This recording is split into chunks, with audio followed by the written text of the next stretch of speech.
Today, it will be the fifth straight day of protests in Los Angeles, where communities are making their voices heard against ICE raids in Southern California. And tensions between thousands of protesters and law enforcement is getting even more tense. So as you just heard, police have been using flashbangs and rubber bullets to try to disperse the crowds. Officers are also detaining protesters. California Governor Gavin Newsom says after President Donald Trump ordered an additional 2,000 more National Guard troops to LA, the president also sending in 700 Marines. Defense Secretary Pete Hegseth will be testifying on Capitol Hill later today about deploying those Marines. Meanwhile, Newsom is now suing the Trump administration, saying deploying the National Guard was unconstitutional. And these demonstrations against ICE are now starting all across the country, including right here in our community. There's a protest planned in Denver later this evening. Denver 7's Veronica Acosta is following this right now for us. And Veronica, do we have any indication of how big this protest will be?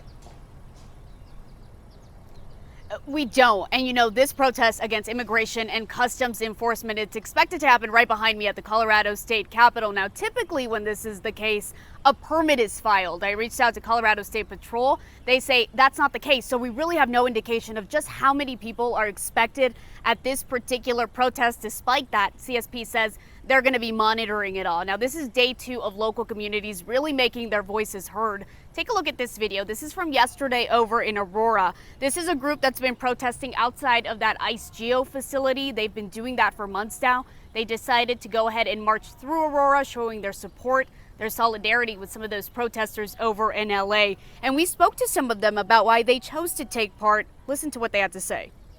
Starting like almost 2 weeks ago now, ICE specifically has been targeting immigrants at courthouses across the country, and we've seen that this has been a large escalation in their tactics. And community members in LA and across the country have been fighting back against that.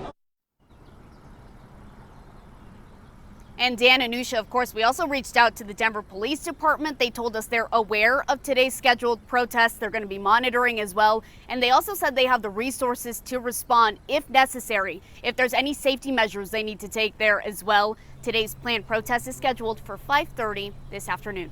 Yeah, a lot of eyes going to be on that, seeing what's transpired across the rest of the country with these similar protests. Veronica Acosta for us at the state capitol. Veronica, thank you.